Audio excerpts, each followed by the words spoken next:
आफैले राखेको जुम बैठकमा महिला कर्मचारीलाई तानेर कृषि विश्वविद्यालयका डिनको अश्लील हरकत, कार्यकक्षमा पदीय मर्यादा भुलेर कार्यालयकी कर्मचारी महिलालाई प्रलोभनमा पारी यौनजन्य क्रियाकलाप गरेको भनी विश्वविद्यालयका महिला कर्मचारीले विरोध गरे। उपराष्ट्रपतिको उम्मेदवारबारे साझा धारणा बनाउन बसेको 10 दलको बैठक निष्कर्षविहीन, गठबन्धनभित्र उपराष्ट्रपति कसलाई बनाउने भन्ने विषयमा सहमति जुट्न सकेन। प्रधानमन्त्री पुष्पकमल दाहाल प्रचण्डले 6 गते विश्वासको मत लिने, विश्वासको मत लिएपछि मात्रै सरकारलाई पूर्णता दिने प्रधानमन्त्री प्रचण्डको तयारी। 6 प्रदेशका प्रमुखहरूले भेटे प्रधानमन्त्री पुष्पकमल दाहाल प्रचण्डलाई। विप्लव र कर्णजित बुढा नेतृत्वको दुई पार्टी बीच एकता, कम्युनिस्टहरू संगठित हुनै पर्छ। एमाले माओवादीले गरेको संसदीय अभ्यास असफल भइसक्यो भन्दै नेकपाका महासचिव नेत्र विक्रम चन्द विप्लवको भनाई। जनयुद्धलाई अपराधीकरण नगर्न विप्लवको चेतावनी। मन्त्री र उच्च तहका कर्मचारीले अति आवश्यक बाहेक अब विदेश भ्रमण गर्न नपाउने। राष्ट्रिय प्रजातन्त्र पार्टीले उपराष्ट्रपतिको चुनावमा पनि मतदान नगर्ने। उपराष्ट्रपतिमा गठबन्धनका साझा उम्मेदवार यादवलाई सघाउने नेपाली कांग्रेसको निर्णय।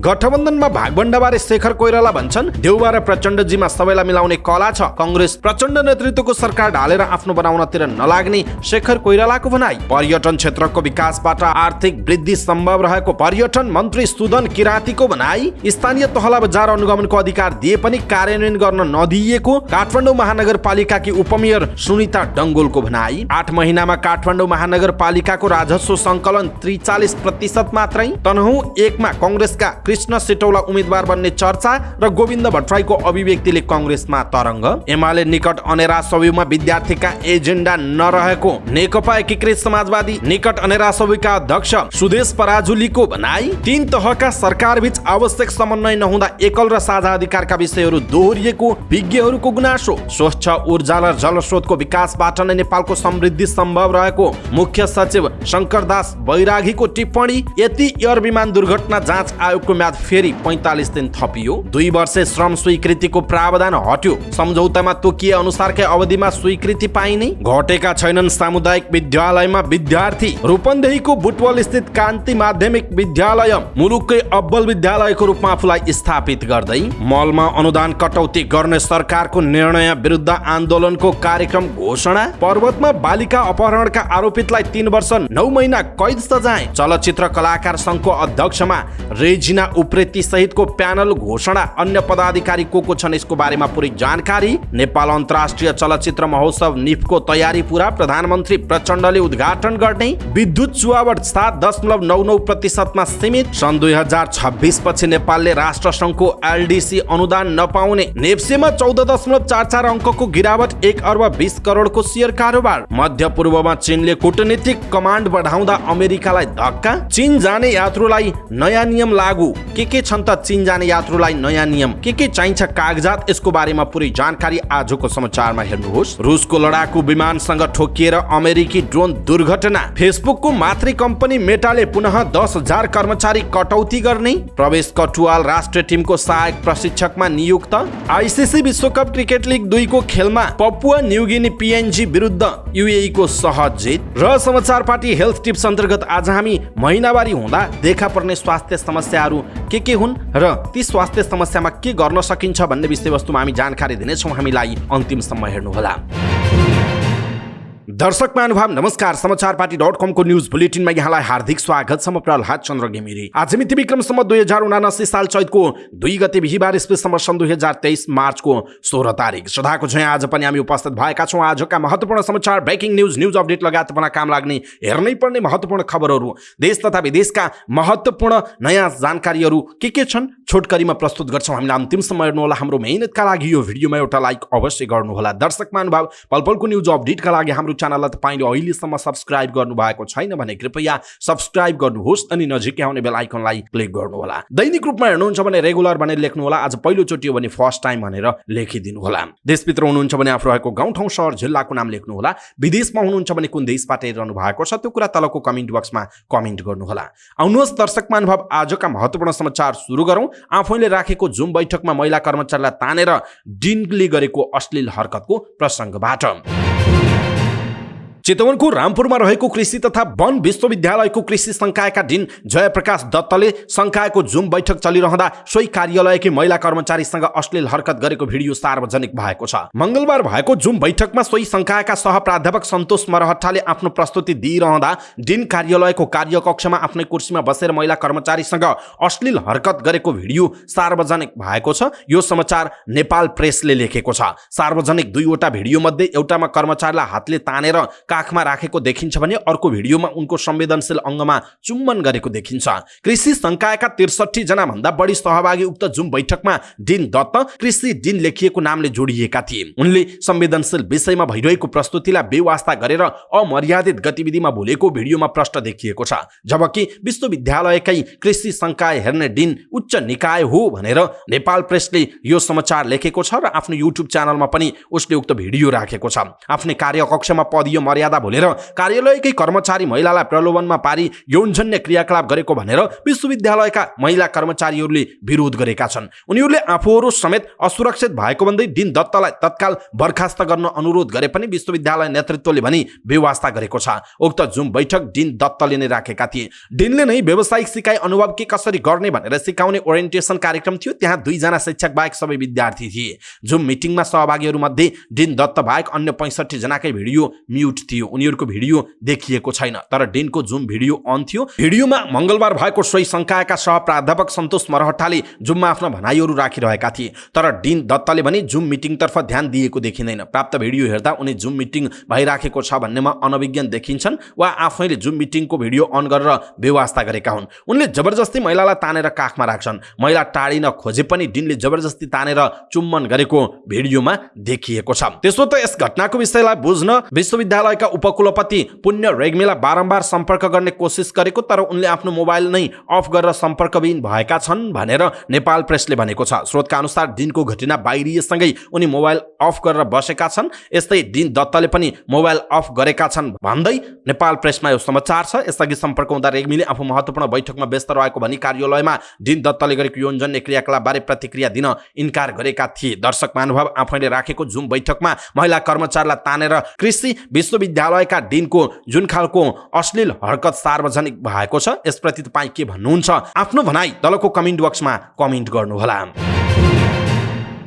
कलाकार जोडी पल शाह र पूजा शर्माको सम्बन्धबारे धेरै बताइरहनु आवश्यक नहोला। पल जेल जाँदा यदि कुनै चलचित्र कर्मीले खुलेर उनको पक्षमा वकालत गरेका थिए भने उनी हुन् पूजा शर्मा। पलको बचाउमा के मात्रै गरिनन् पूजाले। आफ्नो होम प्रोडक्सन फिल्म म यस्तो गीत गाउँछु 2 को प्रिमियर अघि पल विरुद्ध बलात्कारको जारी परेको थियो। सो चलचित्रमा पूजाको जोडी बनेर खेलेका पल प्रहरीको खोरमा परेपछि प्रिमियरमा अनुपस्थित रहे। सो कार्यक्रममा पल नआउँदा पूजा विक्षिप्त देखिएकी थिइन्। उनी क्यामेरा अगाडि नै धरधरी रोइन्। उनीमाथि चलचित्र हिट बनाउन आँसुको हत्कण्डा प्रयोग गरेको आरोप पनि लाग्यो, तर यस्ता आरोपले पूजालाई फरक परेन। उनी निरन्तर पलका पक्षमा बोलिरहन्। सामाजिक सञ्जालमा लेखिरहन्। पलको तस्बिर अङ्कित टी सर्ट लगाएर पनि हिँडिन्। लुगा नच्यातिकन बलात्कार हुन्छ र भन्ने जस्ता हच्चुवा अभिव्यक्तिहरू पनि दिइन्। उनले बारम्बार भनिरहन्, पल बिना म अधुरो छु। पल छुट्ने केही दिन अघि मात्र उनको जन्मदिन मनाउन पूजा केक बोकेर तनहुँ कारागार पुगेकी थिइन्। कारागारभित्रै केक काटेर पलको जन्मदिन मनाइएको थियो। त्यसको केही दिनमा नै पल अदालतको फैसलाबाट रिहा भए। पल छुटेपछि धेरैले अनुमान गरेका थिए कि उनलाई स्वागत गर्न पूजा फेरि तनहुँ कारागार पुग्नेछन्।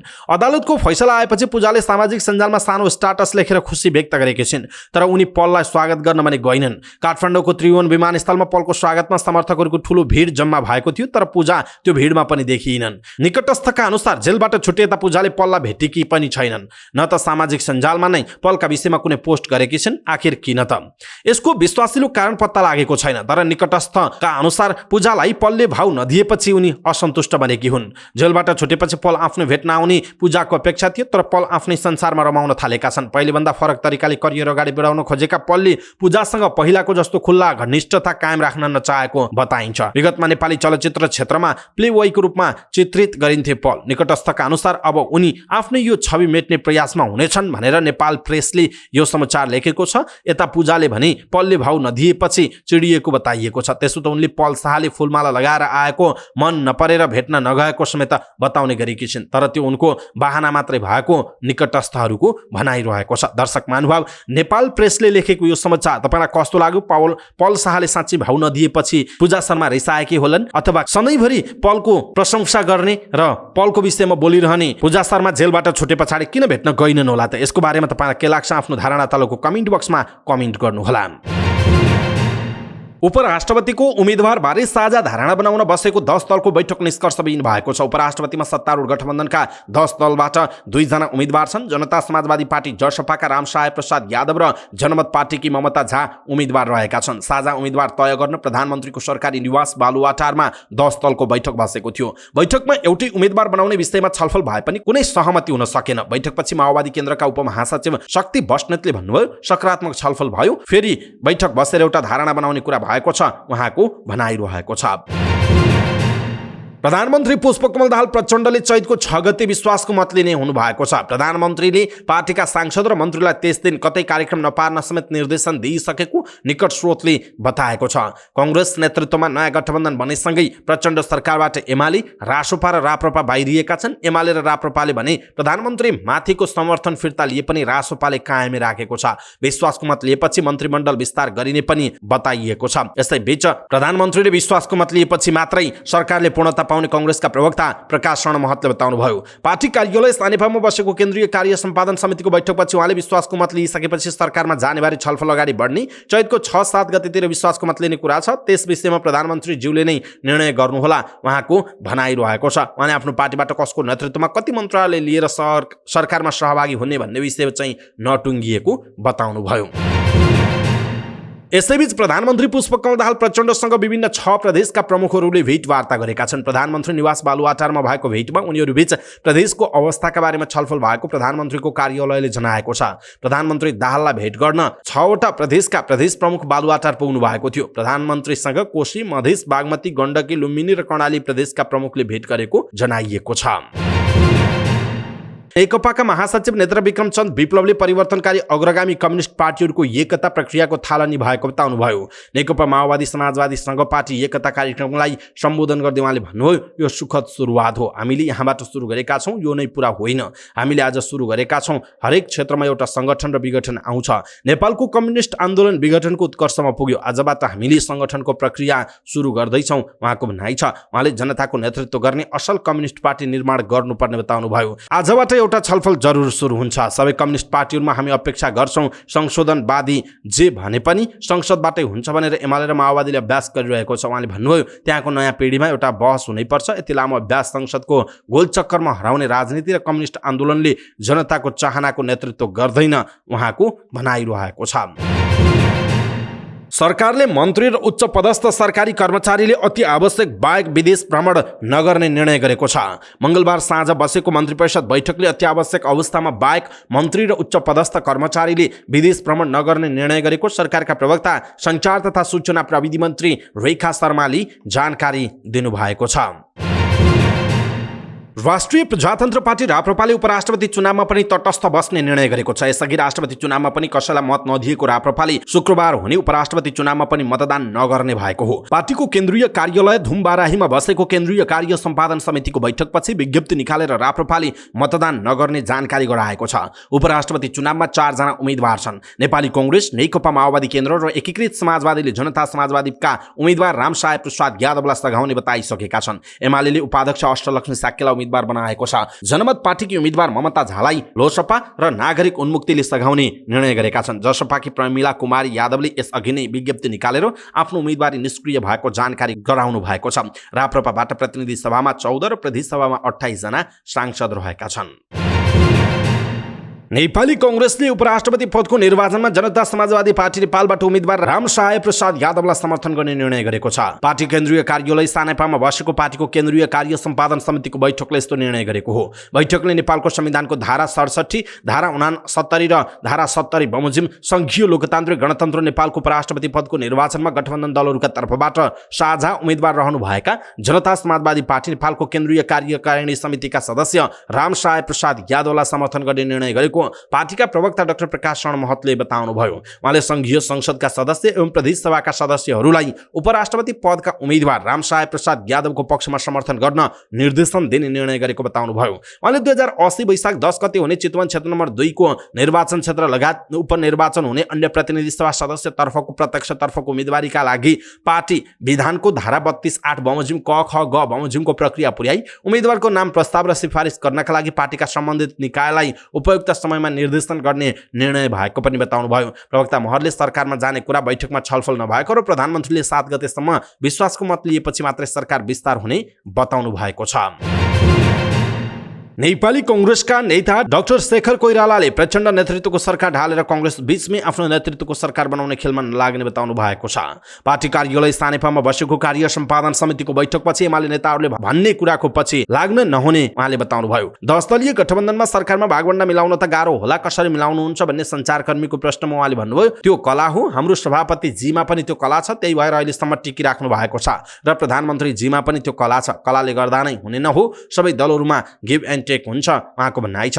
उहाँले विश्वासको मत लिएपछि मात्र सरकारले पूर्णता पाउने बताउनुभयो। उहाँले भन्नुभयो मान्छेलाई अलिकति चित्त नबुझ्ने त भइहाल्छ, त्यो स्वाभाविक कुरा हो। तपाईको नेतृत्वमा सरकारमा जाने भन्ने चर्चा छ नि भन्ने प्रश्नमा उहाँले भन्नुभयो तपाईले सुन्नु भएको रहेछ, धन्यवाद। उपराष्ट्रपतिमा भएको 2 वटा उम्मेदवारबारे प्रधानमन्त्री प्रचण्ड, पार्टी सभापति शेरबहादुर देउवा, नेकपा एकीकृत समाजवादीका अध्यक्ष माधव कुमार नेपाल लगायत शीर्ष नेताहरू बसेर टुङ्ग्याउने पनि उहाँले बताउनुभयो।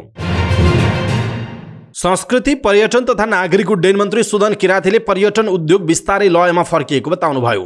संस्कृति पर्यटन तथा नागरिक उड्डयन मन्त्रालय र संयुक्त राष्ट्रसङ्घ विश्व पर्यटन संगठनको संयुक्त आयोजनामा काठमाडौँमा भएको क्षेत्रीय कार्यशाला गोष्ठी कार्यक्रमलाई सम्बोधन गर्दै उहाँले यस्तो बताउनु भएको हो। उहाँले लयमा फर्कन थालेको पर्यटन उद्योगको प्रवर्धनका लागि उद्योगको विकास विस्तार र विविधीकरण गर्न आवश्यक रहेको बताउनुभयो। उहाँले नयाँ गन्तव्य स्थलको खोजी गर्ने, लगानी बढाउने, एकीकृत पर्यटन पूर्वाधारको विकास गर्ने, प्राधिकरण गर्ने तथा पर्यटन उद्योगबाट प्राप्त लाभलाई ग्रामीण तहसम्म वितरण गर्नुपर्ने आवश्यकता रहेको उल्लेख गर्नुभयो। मन्त्री किरातीले राष्ट्रिय अन्तर्राष्ट्रिय रूपमा पर्यटन क्षेत्रको प्रवर्धन मार्फत संख्यात्मक तथा गुणात्मक रूपमा पर्यटक आवागमनमा वृद्धि गर्ने, रोजगारी सृजना गर्ने, प्राप्त लाभको सामान्यीकरण वितरण गरी गरिबी निवारण गर्नुपर्ने बताउनुभयो। उहाँले पर्यटनको विकासबाट आर्थिक क्रियाकलापमा अभिवृद्धि गरी रोजगारी सृजना गरी गरिबी निवारण गर्ने, क्षेत्रीय विकास तथा आर्थिक वृद्धि हासिल गर्ने, राष्ट्रिय तथा अन्तर्राष्ट्रिय रूपमा पर्यटन प्रवर्धन मार्फत संख्यात्मक तथा गुणात्मक रूपमा पर्यटक आवागमनमा वृद्धि गर्नका लागि सही सूचना तथा तथ्याङ्क आवश्यक पर्ने बताउनुभयो। मन्त्री किरातीले सही तथ्याङ्कको अभावमा निर्माण गरिने योजना वा कार्यक्रम व्यवहारिक नहुनुका साथै त्यसले दिने प्रतिफल कम भइरहेको पनि बताउनुभयो। मन्त्री किरातीले नेपालको कुल गार्हस्थ उत्पादनको तथ्याङ्क र हाम्रो आन्तरिक तथ्याङ्कमा अन्तर देखिएको भन्दै यसका लागि नेपाल पर्यटन बोर्डले संयुक्त राष्ट्र सङ्घीय विकास कार्यक्रमको सहकार्यमा काम गरिरहेको स्पष्ट पार्नुभयो। मन्त्री किरातीले पर्यटन क्षेत्रमा प्राप्त लाभको सम्मानजनक वितरण गर्ने, पर्यटकीय सेवा तथा सुविधाहरूको विकास विस्तार र विविधीकरण गर्ने, पर्यटन प्रवर्धन गर्न र पर्यटकहरूलाई उपलब्ध गराउने सेवा सुविधाको गुणस्तरको सुनिश्चित गर्दै दिगो पर्यटन विकासको कार्यलाई प्राथमिकीकरण गर्न जरुरी रहेको पनि बताउनु भएको छ।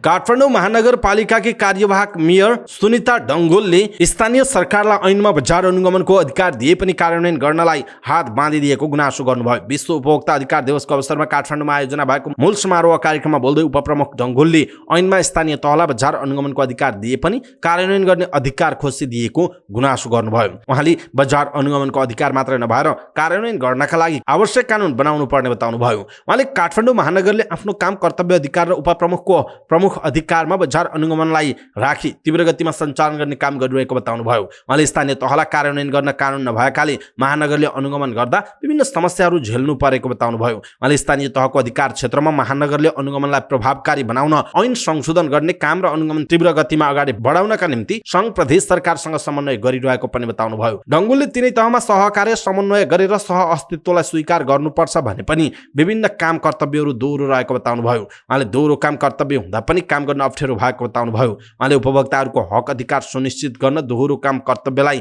नीतिगत रूपमा नै सुधार गर्नुपर्ने आजको आवश्यकता रहेको बताउनु भएको छ। उहाँले बजार अनुगमन व्यक्तिगत भन्दा पनि स्वचालित प्रणालीमा हुनुपर्ने बताउनुभयो। उहाँले महानगरले उपभोक्ता हक अधिकार सुनिश्चित गर्नका लागि तत्पर रहेको भन्दै सबैले फिल्डमा काम गर्दा निष्पक्ष भएर काम गर्न सक्नुपर्ने बताउनु भएको छ। काठमाडौँ महानगरपालिकाले चालु आर्थिक वर्ष 2079-80 को 8 महिनामा लक्ष्यको 43.82% मात्र राजस्व सङ्कलन गरेको छ। महानगरपालिकाले चालु आर्थिक वर्षमा 10 अर्ब 41 करोड 95 लाख राजस्व उठाउने लक्ष्य राखेकोमा 4 अर्ब 56 करोड 62 लाख रुपैयाँ मात्र उठाएको जनाइएको छ। महानगरको राजस्व विभागका अनुसार महानगरले सबैभन्दा धेरै राजस्व सङ्कलन मनोरञ्जन कर मार्फत उठाएको छ। मनोरञ्जन करमा 50 लाख राजस्व उठाउने लक्ष्य राखेको महानगरले 181% अर्थात् 90 लाखभन्दा धेरै राजस्व उठाएको जनाइएको छ। महानगरले रकमको आधारमा सबैभन्दा धेरै कर घरबहाल कर उठाएको छ। महानगरले 2 अर्ब राजस्व उठाउने लक्ष्य राखेको घरबहाल करमा 8 महिनामा 1 अर्ब 18 करोड रुपैयाँ सङ्कलन गरेको हो, जुन महानगरले उठाएको सबैभन्दा धेरै रकम हो। महानगरले सम्पत्ति करमा चालु आर्थिक वर्षमा 1 अर्ब रुपैयाँ राजस्व उठाउने लक्ष्य राखेकोमा 65 करोड रुपैयाँ उठाएको छ। त्यस्तै महानगरले नक्सा पास दस्तुरबाट 41 करोड रुपैयाँ उठाएको छ। यो शीर्षकमा महानगरले चालु अवधिभर 75 करोड रुपैयाँ राजस्व उठाउने लक्ष्य राखेको छ। 3 दिन अघि नेपाल शिक्षक सङ्घ तनहुँको 9औं अधिवेशनबाट निर्वाचित पदाधिकारीहरूको शपथ ग्रहण कार्यक्रममा नेपाली कङ्ग्रेसका केन्द्रीय सदस्य गोविन्द भट्टराईले राष्ट्रपति रामचन्द्र पौडेल निर्वाचित भएपछि रिक्त तनहुँ 1 मा आयातित उम्मेदवार उठाउन खोजिएको सङ्केत गरेपछि कङ्ग्रेसको पंक्तिमा यति बेला खैलाबैला मचिएको छ। भट्टराईले भन्नुभएको थियो, यहाँका नेताहरू सक्षम छन्, यहाँ अन्यत्रबाट नेता झिकाएर लडाउनु पर्ने अवस्था छैन, यहाँ आयात होइन नेताको निर्यात गरेका छौँ। कोही काठमाडौँमा गएर निर्वाचन जित्नुभयो, कोही बारमा, यहाँ अन्यत्रबाट नेता झिकाएर लडाउनु पर्ने अवस्था छैन। म निर्वाचन लड्न तयारी अवस्थामा छु र अरू आकांक्षी साथीहरूको व्यवस्थापनको दायित्व पनि मेरो हो, उहाँको भनाइ छ। बिना प्रसङ्ग भट्टराईले किन बाहिरबाट नेता ल्याउन खोजिएको भने यसबारे तनहुँ नेपाली कङ्ग्रेसका जिल्ला कार्य समितिका एक सदस्यले भन्नुभएको छ। भट्टराईले केही सूचना पाएर यस्तो अभिव्यक्ति दिएको दावी गर्नुभएको छ। उहाँले आफ्नो नाम उल्लेख नगर्न आग्रह गर्दै गोविन्द दाईले केही सङ्केत पाएरै बोल्नुभयो। खासमा कृष्ण प्रसाद सिटौलालाई तनहुँ 1 बाट उपनिर्वाचन लडाउने बारे शीर्ष तहमा छलफल भएको खबर आएको छ। कृष्ण सिटौला जतिको राष्ट्रिय नेता हुँदा हामी त खुसी नै हुन्छौँ, उहाँको भनाइ छ। सिटौला यसपटक कङ्ग्रेसबाट राष्ट्रपतिको उम्मेदवारका दावेदार हुनुहुन्थ्यो, तर सभापति शेरबहादुर देउवाले रामचन्द्रलाई गुण तिर्न सिटौलालाई ब्याक गराउनु भयो। आफूलाई 2 पटक सभापति बन्न निर्णायक सहयोग गरेका सिटौलालाई पनि देउवा न्याय गर्न चाहनुहुन्छ। कतिपयले रामचन्द्रलाई राष्ट्रपति बनाउने बेलामै सिटौलालाई उपचुनाव जिताएर ल्याउने समझदारी बनेको अनुमान समेत गरेका छन्। यसबारेमा सिटौलासँग प्रतिक्रिया लिन खोज्दा उहाँ सम्पर्कमा आउन चाहनु भएन। कङ्ग्रेस स्रोतका अनुसार सिटौलाले चाहेमा उहाँलाई तनहुँ 1 मा उपचुनाव लडाउन सभापति देउवा र उपसभापति पूर्णबहादुर खड्का तयार हुनुहुन्छ। आगामी महाधिवेशनमा सिटौलाले आफूलाई सभापतिमा सघाउने वातावरण बनाउन खड्काले चाहनु भएको छ। झापा 3 बाट लगातार 2 पटक राप्रपाका राजेन्द्र लिङदेनसँग चुनाव हार्नुभएका सिटौलालाई संसदमा ल्याउन कङ्ग्रेस शीर्ष नेतृत्व चाहिरहेको छ। राजनीतिक सक्रियता र पहल कदमी लिन सक्ने कङ्ग्रेसका शीर्ष नेतामध्ये संसद बाहिर अहिले सिटौला मात्र रहनु भएको छ। उहाँलाई कुनै न कुनै रूपमा न्याय गर्ने देउवाको चाहना प्रकट हुने गरेको नेताहरूले बताएका छन्। त्यसो त सिटौलाको नाम आउनु र गोविन्द भट्टराईले तत्कालै प्रतिक्रिया जनाउनुको पछाडि तनहुँ कङ्ग्रेसको आन्तरिक राजनीति फ्याक्टरले पनि काम गरेको हुन सक्ने बताइएको छ। यसरी तनहुँ 1 मा सिटौलाको उम्मेदवार बन्ने चर्चा र गोविन्द भट्टराईको अभिव्यक्तिले कङ्ग्रेसमा तरङ्ग देखिएको छ। नेकपा एकीकृत समाजवादी निकट विद्यार्थी संगठन अनेरा सोभिलु सोभि निर्वाचन 2079 को प्रतिबद्धता पत्र सार्वजनिक गरेको छ। काठमाडौँमा एक कार्यक्रम गर्दै अनेरा सोभिलु सोभि निर्वाचन 2079 को प्रतिबद्धता पत्र सार्वजनिक गरेको हो। पत्रकार सम्मेलनमा बोल्दै अनेरा सोभियुका अध्यक्ष सुधीश पराजुलीले सोभियु निर्वाचनमा पार्टीको नाम लेखेर भोट माग्नु गलत भएको बताउनुभयो। उहाँले नेकपा एमाले निकट विद्यार्थी संगठन अनेरा सोभियुले पार्टीको नाम र चिन्ह देखाएर सोभियु निर्वाचनमा भोट मागेको प्रति आपत्ति जनाउनुभयो। उहाँले विश्वविद्यालयलाई राजनीतिबाट मुक्त गर्नुपर्ने भन्दै सोभियु निर्वाचनलाई पार्टीको निर्वाचन नबनाउन आग्रह गर्नुभयो। उहाँले नेकपा एमालेको विद्यार्थी संगठनमा विद्यार्थीको एजेन्डा नै सकिएको आरोप लगाउनुभयो। पराजुली नेतृत्वको अनेरा सोभिलु सोभि निर्वाचन 2079 को प्रतिबद्धता पत्र सार्वजनिक गरेको हो।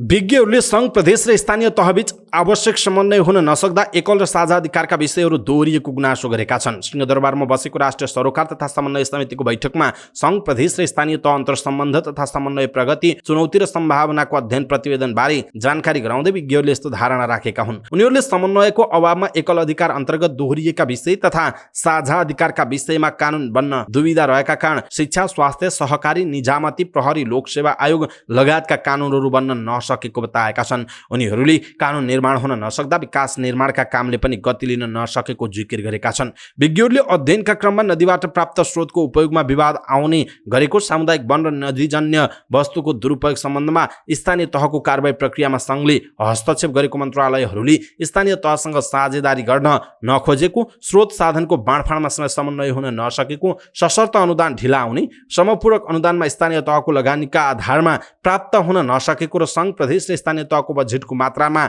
आधार समेत स्पष्ट हुन नसकेको आरोप लगाइएको छ। अध्ययन प्रतिवेदनबारे जानकारी गराउँदै समितिमा अधिवक्ता मोहनलाल आचार्यले संघीयताबारे अध्ययनका क्रममा राष्ट्रिय समन्वय परिषदको हालसम्म बैठक नबसेको र 5 वटा विषयगत समितिको एक पटक मात्र बैठक बसेको बताउनुभयो, जसका कारण आवश्यक समन्वय हुन नसकेको पनि उहाँले दाबी गर्नुभएको छ। नेपाल सरकारका मुख्य सचिव शंकरदास बैरागीले स्वच्छ ऊर्जा र जलस्रोतको विकासबाट नै नेपालको समृद्धि सम्भव भएको बताउनुभयो। विश्व उपभोक्ता अधिकार दिवसको अवसरमा काठमाडौँमा आयोजना भएको मूल समारोह कार्यक्रममा बोल्दै मुख्य सचिव बैरागीले यस्तो बताउनु भएको हो। उहाँले नेपाल जलस्रोतमा धनी भएकाले स्वच्छ र ऊर्जाको विकास गरी मुलुकलाई समृद्धितर्फ लैजान आवश्यक रहेको उल्लेख गर्नुभयो। उहाँले मुलुकभित्र रहेको पानीलाई धनमा परिणत गरी समृद्धि ल्याउने माध्यम बनाउन सक्नुपर्ने समेत बताउनुभयो। मुख्य सचिव बैरागीले मुलुकभित्र भएको पानीलाई पैसामा परिणत गर्न चुनौती रहेको बताउनु भएको छ। उहाँले स्वच्छ ऊर्जा छ भन्दैमा आवश्यकताभन्दा बढी प्रयोग गर्न नहुने पनि बताउनु भएको छ। सरकारले पोखरामा भएको यति एयरलाइन्सको विमान दुर्घटनाको जाँचबुझ गर्न गठित आयोगको म्याद 45 दिन थप गरेको छ। मंगलबार बेलुका बसेको मन्त्री परिषद बैठकले आयोगको म्याद 45 दिन थप गरेको सरकारका प्रवक्ता सञ्चार तथा सूचना प्रविधि मन्त्री रेखा शर्माले जानकारी दिनुभयो। माघ 1 मा काठमाडौँबाट गएको यति एयरलाइन्सको विमान पोखरामा दुर्घटना हुँदा सबै 72 जनाको मृत्यु भएको थियो। सरकारले सोही दिन पूर्व सचिव नागेन्द्र घिमिरेको संयोजकत्वमा हवाई विज्ञहरू समेत संलग्न 5 सदस्यीय दुर्घटना जाँच आयोग गठन गरेको थियो। सुरुमा आयोगलाई 45 दिनको समय तोकिएको थियो। सरकारले वैदेशिक रोजगारीका लागि दिने गरेको 2 वर्षे श्रम स्वीकृतिको प्रावधान हटाएको छ। श्रम रोजगार तथा सामाजिक सुरक्षा मन्त्रालयका अनुसार प्रधानमन्त्री स्तरको निर्णयबाट यस्तो प्रावधान हटाइएको हो। अब सबै कामदारले गन्तव्य मुलुकबाट प्राप्त गरेको कार्य अनुमति रोजगारदाता र श्रमिक बीच भएको कार्य सम्झौताका आधारलाई नै अवधि तोकिनेछ र सोही आधारमा श्रम स्वीकृति दिइने भएको छ। मन्त्रालयका अनुसार यस अनुसार वैदेशिक रोजगारीमा 2 वर्षे प्रावधान राख्दा कामदारको कार्य अवधि र भिजा अवधि छँदै श्रम स्वीकृति लिन बीचमा नै नेपाल आउनुपर्ने बाध्यता हट्नेछ। विदेशमा बस्दा पनि आफ्नो मुलुकले दिएको श्रम स्वीकृतिको अवधि नपाई बस्नुपर्ने अवस्थाले बढी झमेलामा कामदार फस्ने गरेको गुनासोपछि सरकारले यस्तो निर्णय लिएको जनाइएको छ।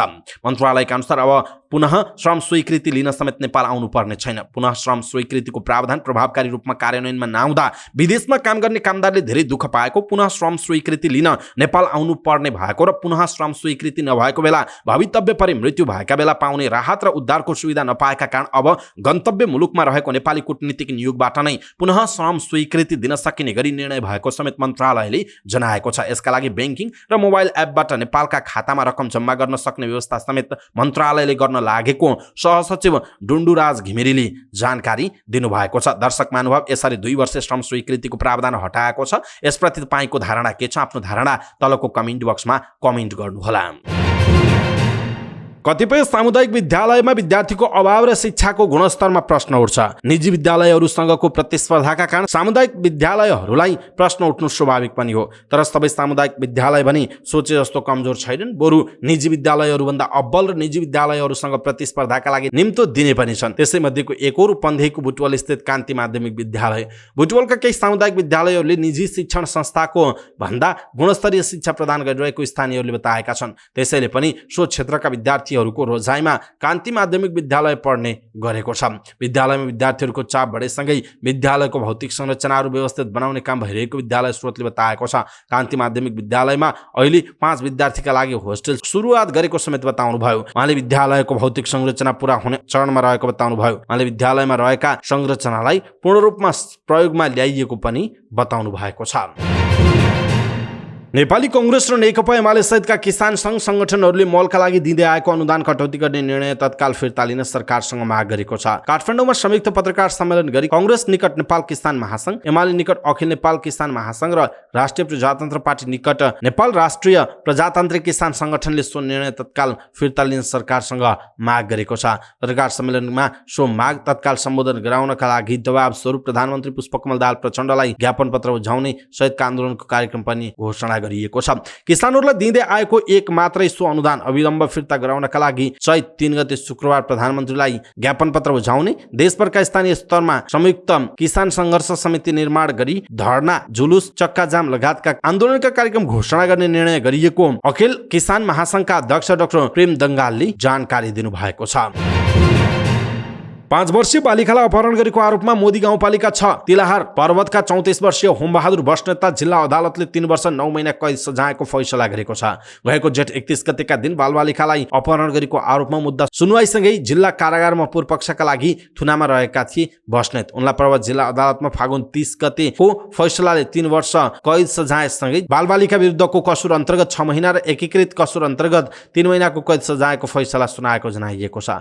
त्यस्तै अदालतले अपहरण सम्बन्धी कसुर अन्तर्गत 30,000 र बालबालिका कसुर अन्तर्गत 30,000 गरी 60,000 रुपैयाँ जरिवाना सहित 2,400 रुपैयाँ पीडित राहत कोषमा रहने गरी फैसला सुनाएको पर्वत जिल्ला अदालतका सूचना अधिकारी एवं श्रेष्ठदार राजु ढुङ्गानाले जानकारी दिनुभयो।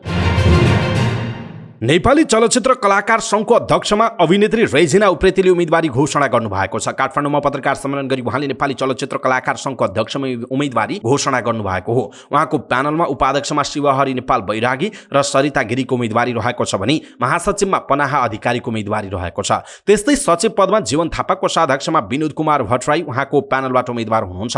त्यस्तै सदस्य पदमा उहाँको प्यानलबाट रञ्जना खड्का, खुशबु, खिन्न भण्डारी, निर्मल स्याङच्याङ, लक्ष्मण चौलागाई, ईश्वर वल्लभ उप्रेती, दिलबहादुर दोङ, रामकुमार कार्की, राजेश गोसाई, नीतु कोइराला, भीमसेन बजगाई र दिनेश अवालको उम्मेदवारी छ। पत्रकार सम्मेलनमा बोल्दै अध्यक्ष पदकी उम्मेदवार रेजिना उप्रेतीले कार्यान्वयन व्यवस्थापन तथा सञ्चालन, सदस्यता व्यवस्थापन, संघको वेबसाइट व्यवस्थापन, भवन व्यवस्थापन तथा सञ्चालन, संघमा सदस्यको अभिलेख तथा वृत्ति विकास, स्वास्थ्य उपचार योजना, पेन्सन योजना रहेको बताउनुभयो। त्यस्तै उहाँका योजनामा कल्याणकारी कोष वृद्धि योजना, अन्तर्क्रिया तथा गोष्ठी योजना, संघको शाखा विस्तार र कलाकारको सामाजिक सुरक्षा रहेको बताउनुभयो। उहाँले आफू निर्वाचित भएपछि संघका कलाकार सदस्यहरूको निर्देशनमा काम गर्ने प्रतिबद्धता व्यक्त गर्नुभएको छ। कलाकार संघमा सुझाव पेटिका राखी कलाकारहरूको सुझाव लिने काम गर्ने पनि उहाँले बताउनुभयो। त्यस्तै अभिनेत्री उप्रेतीलाई समर्थन गर्न पुग्नुभएका वरिष्ठ कलाकार मदनदास श्रेष्ठले कलाकारहरू अनुशासित नभएको आरोप लगाउनुभयो। उहाँले कलाकारहरू कुरा नसुन्ने, नटेर्ने गरेको भन्दै उहाँले कलाकारहरूको गोष्ठीमा आउँदा कलाकारहरूले गफ गर्ने गरेको र कुनै राजनैतिक दलको कार्यक्रममा गए जस्तो व्यवहार देखाएको भन्दै असन्तोष व्यक्त गर्नुभयो। उहाँले चलचित्र क्षेत्रको विकास गर्न रेजिना उप्रेतीलाई जिताउन पनि आग्रह गर्नुभएको छ। त्यस्तै कलाकार राजेन्द्र खड्गीले यसपटक रेजिना उप्रेतीलाई कलाकार संघको अध्यक्षका लागि छाडिदिन आग्रह गर्नुभयो। उहाँले अध्यक्ष पदमा उप्रेतीलाई सहयोग गर्ने बताउनु भएको छ। आजदेखि नेपाल अन्तर्राष्ट्रिय चलचित्र महोत्सव निफ हुने भएको छ। महोत्सव 6 गतेसम्म सञ्चालन हुनेछ। निफले यसको बारेमा पत्रकार सम्मेलन गरेर जानकारी गराएको छ। निफले महोत्सवका लागि सम्पूर्ण तयारी पूरा भएको बताएको छ। निफको उद्घाटन प्रधानमन्त्री पुष्पकमल दाहाल प्रचण्डले गर्नुहुनेछ भने समापन संस्कृति, पर्यटन तथा नागरिक उड्डयन मन्त्री सुधन किराँतीबाट हुने बताइएको छ। कार्यक्रममा बोल्दै निफ महोत्सवका निर्देशक यादव भट्टराईले महोत्सवको सम्पूर्ण तयारी पूरा भएको बताउनुभयो। उहाँले महोत्सवको तयारीका लागि निफ टिम विगत 3 महिना यता लागि परेको बताउनुभयो। कार्यक्रममा वरिष्ठ कलाकार निर शाहले निफले चलचित्रसँग प्रत्यक्ष सम्बन्धित कार्यक्रम गर्दै आएको र अपेक्षित रूपमा सफलता पाइरहेको बताउनुभयो। उहाँले निफ असाध्यै महत्त्वपूर्ण कार्यक्रम रहेकाले सबै चलचित्र कर्मीहरू सहभागी हुन र चलचित्र हेर्नका लागि दर्शकहरू पनि उपस्थित हुनुपर्ने बताउनुभयो। उहाँले चलचित्रमा भएको क्षतिलाई प्रधानमन्त्री कार्यक्रममा सहभागी भएर वचनबद्धता गर्ने आश राखेको बताउनुभयो। कार्यक्रममा निफका अध्यक्ष केपी पाठकले उहाँले यस पटकको महोत्सवमा 50 जना भन्दा बढी फिल्म मेकरहरू बाहिरी देशहरूबाट आउने बताउनुभयो। उहाँले निफलाई विश्वास गरेर विगत झैं यसपटक पनि राम्रा फिल्म र फिल्म मेकरहरूले मेलामा सहभागिता जनाउने वचनबद्धता दिएको बताउनुभयो। उहाँले मेलाले फिल्म कर्मीहरू बीच छलफल र भेटघाटको अवसर मिल्ने बताउनुभयो। 55 देशबाट आएका 500 बढी चलचित्र मध्येबाट 35 देशका 95 चलचित्र प्रतियोगिताका लागि छनौट भएको आयोजकको भनाइ छ। यी चलचित्रको प्रदर्शनबाट 4 वटा काठमाडौँका अत्याधुनिक सिनेमा हलहरू सिभिल मल, छाया सेन्टर, पुल्चोक लभिङ मल, भक्तपुरको राधे राधेको बाटबाटिनीमा रहेको हलबाट प्रदर्शन हुनेछ। ओपनिङ फिल्मको रूपमा कोरिन शर्मा निर्देशित चलचित्र चरी प्रदर्शन हुनेछ। उल्लेखित सिनेमा हलहरूमा खल्ती एपबाट टिकट बुकिङ गर्न सकिनेछ। यसपटक 7 विधामा 14 वटा पुरस्कार वितरण गरिने जनाइएको छ। चालु आर्थिक वर्ष 2079-80 को पहिलो 7 महिनामा वितरणतर्फको विद्युत चुहावट 7.99% सीमित भएको छ। नियमित रूपमा विद्युत आपूर्ति र प्राविधिक तथा गैर प्राविधिक चुहावट नियन्त्रणका लागि सञ्चालन गरिएका अभियानबाट नेपाल विद्युत प्राधिकरणले गएको वर्षको माघसम्मको वितरणतर्फको सञ्चित चुहावटको तुलनामा यस वर्ष 1.66% बिन्दुले घटाइएको छ। गएको वर्ष माघसम्मको वितरणतर्फको विद्युत चुहावट 9.65% थियो। गएको आर्थिक वर्ष 2078-79 मा वितरणतर्फको समग्र विद्युत चुहावट 10.86% थियो। यस वर्षको माघमा गएको वर्षको त्यही महिनाको तुलनामा वितरणतर्फको विद्युत चुहावट 3.98% बिन्दुले घटेर 4.89% मा सीमित भएको छ। गएको वर्षको माघमा यस्तो चुहावट 8.87% थियो। प्रसारणतर्फको माघसम्मको 4.60% सहित प्रणालीको समग्र विद्युत चुहावट 12.59% मा सीमित भएको छ। गएको असारसम्ममा समग्र प्रणालीको विद्युत चुहावट 15.38% रहेको जनाइएको छ। चालु आर्थिक वर्षको माघसम्ममा वितरण प्रणालीमा 5,73,22,00,000 युनिट विद्युत प्राप्त भएकोमा 5,27,41,00,000 युनिट विद्युत बिक्री भएको छ। 4,58,00,000 युनिट विद्युत चुहावट भएको बताइएको छ। प्रणालीमा रहेको विद्युत चुहावट मध्ये सबैभन्दा ठूलो हिस्सा वितरणतर्फको हुन्छ। प्राधिकरणले चालु आर्थिक वर्षमा समग्र प्रणालीको विद्युत चुहावटलाई 14% र वितरणतर्फको चुहावटलाई 8.5% झार्ने लक्ष्य लिएको छ। प्राधिकरणका कार्यकारी निर्देशक कुलमान घिसिङले गर्मीमा तराई क्षेत्रमा केही मात्रामा चुहावट बढे पनि प्राविधिक र गैर प्राविधिक चुहावटका लागि चालिएका कदमलाई अझै प्रभावकारी बनाएर यस वर्षका लागि तोकिएको लक्ष्यभन्दा चुहावटलाई तल झार्ने गरी काम भइरहेको बताउनुभयो।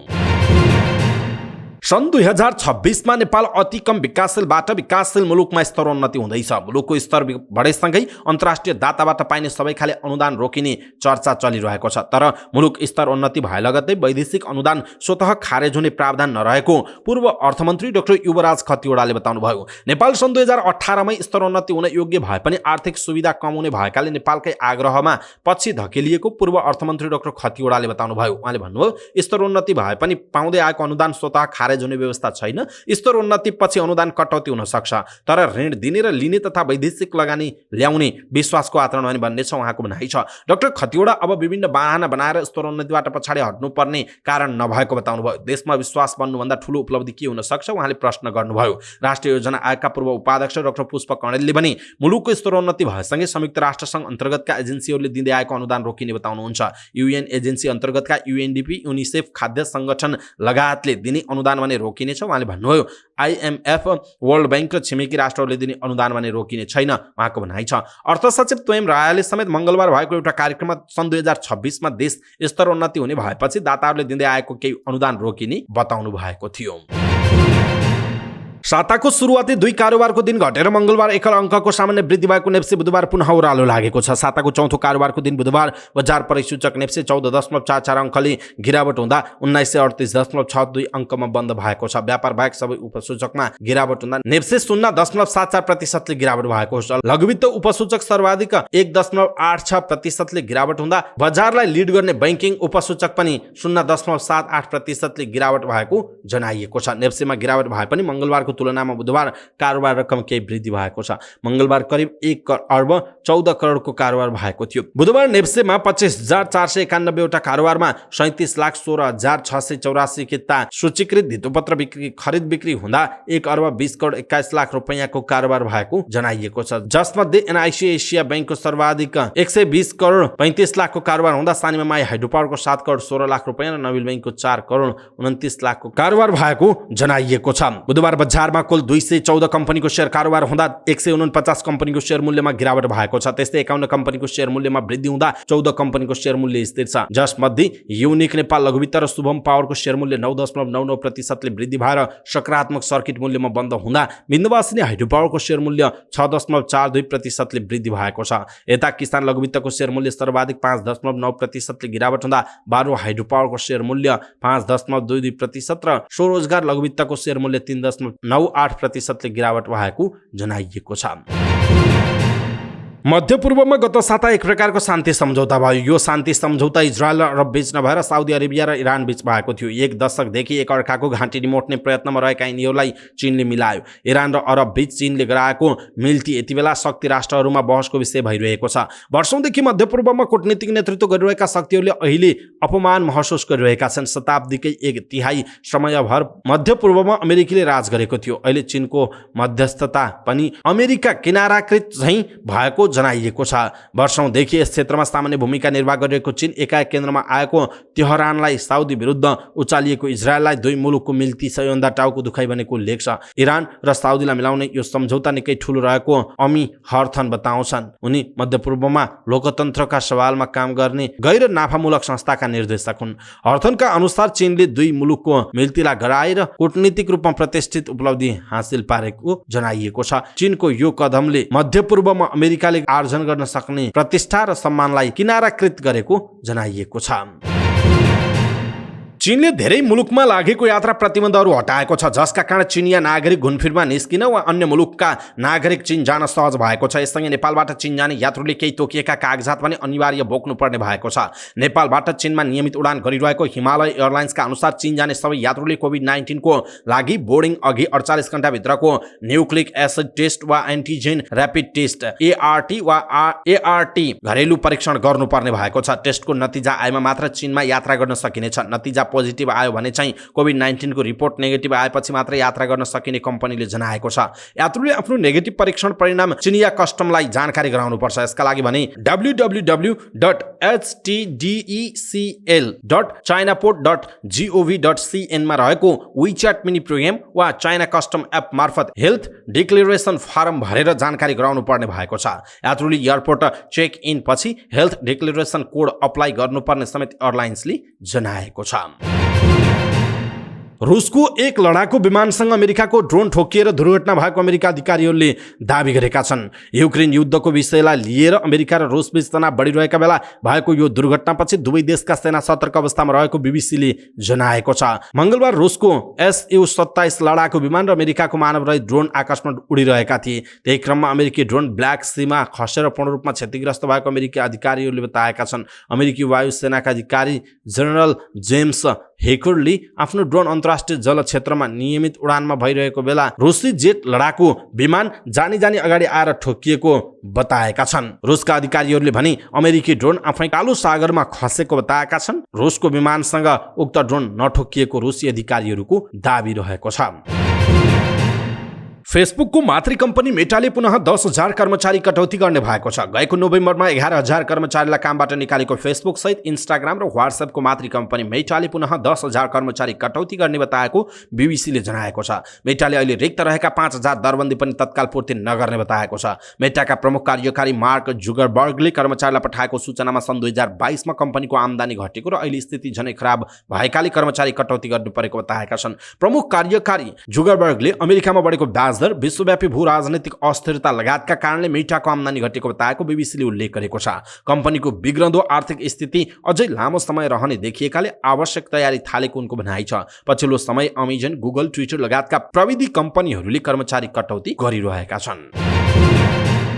मच्छिन्द्र क्लबका प्रशिक्षक प्रवेश कटुवाल राष्ट्रिय टिमको सहायक प्रशिक्षकमा नियुक्त भएका छन्। ए डिभिजन लिगको डिफेन्डिङ च्याम्पियन मच्छिन्द्र क्लब सम्हालिरहेका प्रवेशलाई अखिल नेपाल फुटबल संघ एन्फाले बुधबार नियुक्ति दिएको हो। प्रवेश कटुवालले कार्तिक 30 गते पाकिस्तान विरुद्धको मैत्रीपूर्ण खेलमा पनि राष्ट्रिय टिमको प्रशिक्षकको जिम्मेवारी सम्हालेका थिए। 2061 सालमा 3 स्टार क्लबबाट लिग फुटबल खेल्न थालेका उनले खेलाडी भएर मनाङ मर्साङदी, आरसिटी र मच्छिन्द्रबाट खेलेका थिए। उनले झापा 11बाट राष्ट्रिय लिग पनि खेलेका छन्। कटुवालले AFC A लाइसेन्स पूरा गरे पश्चात पहिलो पटक 2076 सालमा ए डिभिजन लिगमा प्रशिक्षकको रूपमा काम गरे। उनले मच्छिन्द्रलाई लगातार 2 पटक लिग च्याम्पियन बनाएका हुन्। राष्ट्रिय टिममा विनोद ढङ्गोलले गोलकिपर प्रशिक्षकको रूपमा काम गर्ने भएका छन्। एन्फाले राष्ट्रिय फुटबल टिमका प्रशिक्षक भिन्सेन्जो अल्बर्टो एनेसलाई यसअघि नै नियुक्त गरिसकेको छ। काठमाडौँ चैतको 8 गतेदेखि सुरु हुने प्रधानमन्त्री कप त्रिदेशीय फुटबल प्रतियोगिताका लागि राष्ट्रिय टिमको तयारी गर्नु एनेस, कटुवाल र ढङ्गोलको पहिलो जिम्मेवारी बनेको जनाइएको छ। कप्तान मोहम्मद वासिमको शतकीय इनिङ्सको सहयोगमा बुधबार संयुक्त अरब इमिरेट्स UAE आइसिसी विश्वकप क्रिकेट लिग 2 को खेलमा पपुवा न्युगिनी PNG विरुद्ध 6 विकेटको शानदार जित निकालेको छ। कीर्तिपुर स्थित त्रिभुवन विश्वविद्यालयको मैदानमा सम्पन्न खेलमा PNGले दिएको 235 रनको लक्ष्य UAEले 68 बल बाँकी रहँदा भेट्टाएको हो। यससँगै UAEले काठमाडौँमा जारी लिग 2 को अन्तिम श्रृङ्खलामा पहिलो जित निकालेको छ। अघिल्ला 2 मध्ये पहिलो खेल PNG र दोस्रो खेलमा नेपालसँग पराजित भएको थियो। यससँगै PNGले लिग 2 खेल्ने सबै खेल सकिएका छन्। PNGले 36 खेल खेल्दा 5 खेलमा जित, 30 खेलमा पराजय र 1 खेलमा बराबरीमा रोकेको छ। PNGले पुरै 50 ओभर खेलेर 7 विकेटमा दिएको लक्ष्य पछ्याउने क्रममा वासिमले एक्लैले 119 रनको विस्फोटक इनिङ खेलेका हुन्। ओपनिङ ब्याट्सम्यानको रूपमा मैदान प्रवेश गरेका उनले 76 बलको सामना गर्दा 12 छक्का र 6 चौका प्रहार गर्दै इनिङ उकासेका थिए। वासिमले 61 बलमा शतक पूरा गरेका हुन्। उनले लिग 2 को एकै इनिङमा सर्वाधिक छक्का प्रहार गर्ने कीर्तिमान समेत बनाएका छन्। यसअघि नामिबियाका JJ स्मिथको नाममा यो कीर्तिमान रहेको थियो। जवाफी ब्याटिङ गरेको UAE यसअघि 1 विकेट गुमाउँदा 24 रन मात्र बनाएको UAEले दोस्रो विकेट गुमाउँदा 149 रन बनाएको थियो। त्यस्तै भृत्य अरविन्दले 33 रन बनाउँदा सिपी रिजवानले अभिजित 29 रन बनाए। आयन खान 27 रनमा आउट भए। बलिङतर्फ PNGका लागि राइली हिकुरेले 2 तथा कबु मारिया र जोहन कारिकोले समान 1-1 विकेट लिएका थिए। यसअघि टस जितेर पहिला ब्याटिङ गर्ने निर्णय गरेको पिएनजीले पुरै 50 ओभर खेलेर 234 रन बनाएको थियो। लिग 2 को अन्तिम खेल आज नेपाल र भ्रमणकारी टोली युएई बीच हुने जनाइएको छ। मणि लामाको निर्णायक गोलको सहयोगमा बुधबार विभागीय टोली एपीएफले अर्को बलियो विभागीय टोली त्रिभुवन आर्मी क्लबलाई पराजित गरेको छ। ललितपुर स्थित च्यासल मैदानमा सम्पन्न खेलमा बलियो आर्मी विरुद्ध एपीएफले सुखद नतिजा निकालेर 1-0 को रोमाञ्चक जित निकालेको हो। एपीएफलाई स्पष्ट अङ्क दिलाउने क्रममा मणि लामाले 37औं मिनेटमा गरेको गोल निर्णायक भएको थियो। पेनाल्टी बक्सभित्र विपिन श्रेष्ठले उपलब्ध गराएको बललाई मणिले जाली चुमाउन सफल भएका थिए। यो जितसँगै एपीएफले 4 खेलबाट 7 अङ्क बनाएको छ। पहिलो पराजय बेहोरेको आर्मीको समान 4 खेलबाट 5 अङ्क भएको छ। यसअघि आर्मीले 3 खेलबाट 1 जित र 2 बराबरी खेलेको थियो। पहिलो खेलमा सङ्कटासँग बराबरीमा रोकिएको आर्मी दोस्रो खेलमा साबिक विजेता मछेन्द्रलाई पराजित गरेको थियो। त्यस्तै तेस्रो खेलमा न्युरो टिम एनआरटीसँग बराबरीमा रोकिएको थियो। यता पीएफले भने 3 खेलमा समान जित बराबरी र हारको नतिजा निकालेको थियो। 3 स्टार क्लबमाथि जितसहित लिगमा सुखद सुरुवात गरेको एपीएफले दोस्रो खेलमा 7-2सँग पराजय भोगेको थियो। तेस्रो खेलमा एपीएफले जावलाखेल युथ क्लबसँग बराबरी खेलेको थियो। यसअघि पहिलो हाफमा दुवै टोलीले केही राम्रा अवसर बनाएका थिए। दुवैले अवसर खेर फाल्न पुगेका थिए। सुरुवातबाट आक्रामक खेल देखाएको आर्मीको अग्रपङ्क्ति बारम्बार चुक्दा एपीएफ विरुद्ध अग्रता लिने धेरै अवसर खेर गएका थिए। तर काउन्टर खेलेको एपीएफले 12औं मिनेटको प्रयास असफल भएको थियो। कप्तान नवीन लामाको फ्रीकिक क्रसमा सनिस श्रेष्ठले हिडर बल पोस्ट नजिकैबाट बाहिरिएको थियो। 28औं मिनेटमा दिनेश हिङजनको प्रहार एपीएफका गोलकिपर अञ्जल श्रेष्ठले बचाउँदा आर्मीको पहिलो अवसर खेर गएको थियो। 64औं मिनेटमा मणिको प्रहार बाहिरिँदा एपीएफले अग्रता दुब्बर बनाउने मौका गुमायो। पहिलो हाफमा नतिजा सुम्पिएको आर्मी दोस्रो हाफमा बढी आक्रामक देखिएको थियो। खेल अवधि अवसर पाए पनि सदुपयोग गर्न असफल नै भयो। कप्तान भरत खवासले पेनाल्टी क्षेत्रमा पुर्याएको बललाई सही दिशा दिन नसक्दा बराबरी अवसर खेल गयो। बाँकी समयमा दुवै टोलीले गोलका लागि अवसर खोजे पनि जाली चुमाउन असफल भए। लिगमा आज पनि 2 खेल हुनेछन्। पहिलो खेलमा च्यासल मैदानमा खुमलटार र 7-2 युथ क्लब बीच प्रतिस्पर्धा हुनेछ भने इन्फा मुख्यालयको मैदानमा हिमालयन शेर्पा र सङ्कटा क्लब बीच खेल हुने जनाइएको छ। समाचार पार्टी न्यूज बुलेटिनमा पालो भएको छ समाचार पार्टी हेल्थ टिप्स। आजको समाचार पार्टी हेल्थ टिप्समा हामीले महिनावारी हुँदा देखा पर्ने स्वास्थ्य समस्यामा के गर्ने भनेर छोटो तर अत्यन्त महत्त्वपूर्ण जानकारी गराउँछौँ। हामीलाई अन्तिमसम्म हेर्नुहोला। तल्लो पेट दुखेमा हलुका तरिकाले मालिस गर्ने तथा रबरको थैली वा बोतलमा तातो पानी राखेर सेक्ने, ऐसेलुको पात वा अदुवाको रस राखी तातो पानी या चिया पिउने, तनाव वा चिन्ता कम गर्न यसलाई एउटा सामान्य प्रक्रिया हो भन्ने र सामान्य प्रक्रियाका रूपमा लिने र हल्का व्यायाम र घुमफिर गर्ने, पीडा कम गर्न व्यायाम गर्ने, व्यायामले धेरै हदसम्म रजस्वलाको कारणले हुने पीडा र असजिलोपनको न्यूनीकरण गर्छ, लामो श्वास तान्ने र छोड्ने तथा मालिस गर्ने। पेट दुखेको बेला तातो पानी भरिएको बोतल कपडामा बेरेर सेक्दा पनि धेरै नै आराम हुन्छ। मनतातो पानीले नुहाउँदा पीडा कम हुनुका साथै निकै आरामको महसुस हुन्छ। मनतातो पानीले स्नान गर्दा पनि आराम हुन्छ। धेरै महिलाहरूले पारासिटामोल र ब्रुफिन जस्ता दुखाइ कम गर्ने औषधि पनि खाने गरेका छन्। तर औषधि प्रयोग गर्नु पूर्व चिकित्सक अर्थात् डाक्टरको सल्लाह लिन चाहिँ अत्यन्त जरुरी हुन्छ। अत्याधिक रक्तस्राव भई स्वास्थ्य चौकीमा जचाउन जानुपर्छ। दर्शक महानुभाव, अत्यन्त छोटो तर महत्त्वपूर्ण महिनावारी हुँदा देखा पर्ने स्वास्थ्य समस्यामा के गर्ने भनेर हामीले जानकारी दियौँ। तपाईँलाई कस्तो लाग्यो हेल्थ टिप्स? आफ्नो कुरा तलको कमेन्ट बक्समा कमेन्ट गर्नुहोला। हरेक दिन हामीले कम्तीमा एउटा विषयमा हेल्थ टिप्स प्रस्तुत गरेका छौँ। हाम्रो यो अभियान तपाईँलाई कस्तो लाग्छ? आफ्नो कुरा तलको कमेन्ट बक्समा कमेन्ट गर्नुहोला। अवस्था दर्शक महानुभाव, आजका महत्त्वपूर्ण समाचार, ब्रेकिङ न्युज अपडेट लगायत तपाईँलाई काम लाग्ने हेर्नै पर्ने महत्त्वपूर्ण खबरहरू यति नै। हामीले प्रस्तुत गरेका यी समाचारहरूप्रति तपाईँको धारणा के छ? आफ्नो धारणा तलको कमेन्ट बक्समा कमेन्ट गर्नुहोला। हाम्रो मेहनतका लागि यो भिडियोमा एउटा सानो लाइक अवश्य गर्नुहोला। दर्शक महानुभाव, पलपलको न्युज अपडेटका लागि हाम्रो च्यानललाई तपाईँले अहिलेसम्म सब्सक्राइब गर्नुभएको छैन भने कृपया सब्सक्राइब गर्नुहोस् अनि नजिकै आउने बेल आइकनलाई क्लिक गर्नुहोला। पलपलको न्युज अपडेटका साथ फेरि हाम्रो भेट हुनेछ। तपाईँ समाचार पार्टी हेर्दै गर्नुहोस्। नमस्कार।